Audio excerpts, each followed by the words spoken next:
श्री धर्मराज और सुनाओ क्या श्री धर्मराज जी की कथा बैकुंठ चतुर्थी व्रत कथा दोहा। श्री गुरु पद वंदन करूं मैं श्री वरचरण चितवार। धर्मराज की शुभ कथा करूं आज विस्तार। प्राणियों को फल देत है जो पाप पुण्य अनुसार। उनकी कथा अनूप ये शुभ मंगल हो परिवार। एक समय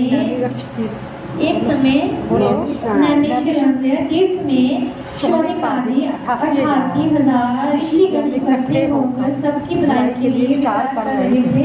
श्री सूत जी महाराज से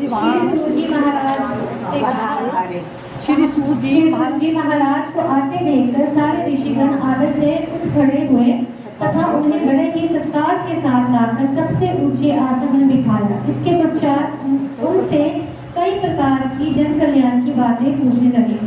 श्री शौनक ऋषि बोले, हे सूत जी महाराज, कृपा करके आज आप हमें भी धर्मराज की कथा करना, साथ ही उसका विधि विधान और महात्म्य भी कहिए और बतलाइए कि इस कथा को कहने सुनने से क्या लाभ मिलता है। ये सुनकर सूत जी बोले, हे ऋषियों, आपने जो जन कल्याण की भावना से ये बात मुझसे पूछी है, ये कल्याण में बहुत ही फलदायी है। इसको संक्षेप में आप लोगों से कहता हूँ कि ऋषियों सब युग के बीच जाने पर तथा त्रेता युग के पराव में भरतपुर नाम का एक विशाल नगर था, जहाँ विभुवाहन नाम का राजा राज्य करता था। वह बड़ा ही दयालु, प्रजापालक, परोपकारी और गौ ब्राह्मण की सेवा करने वाला था।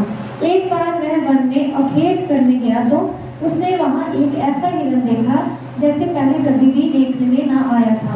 राजा ने ऐसे सुंदर मनोहारी मृग को मारना उचित न समझा और बिना ही शिकार किए ही कुछ सोचते हुए वापस घर लौट पड़ा। मार्ग में उसे एक ब्राह्मण कन्या मिली जो ईश्वर की आराधना में लीन थी। उसे देखकर राजा रुक गया और उससे पूछने लगा, ये कन्या तू इस प्रकार अकेली वन में आराधना क्यों कर रही है? तो वह बोली, हे राजन, मैं सुयोग्य वर तथा सुख की प्राप्ति के लिए ऐसा कर रही हूँ। राजा ने उसका मनोरथ जानकर ईश्वरीय प्रेरणा से हरिदास नाम के एक महाविद्वान के साथ उसका विवाह करवा दिया और खूब धन संपदा देकर विदा किया। वह विप्र कन्या गुणवती ऐसे विद्वान पति को पाकर अनंत पूर्वक रहने लगी।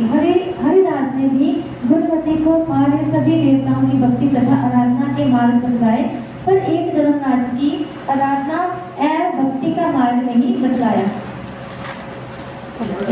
संपूर्ण आयु सुख से व्यतीत कर जब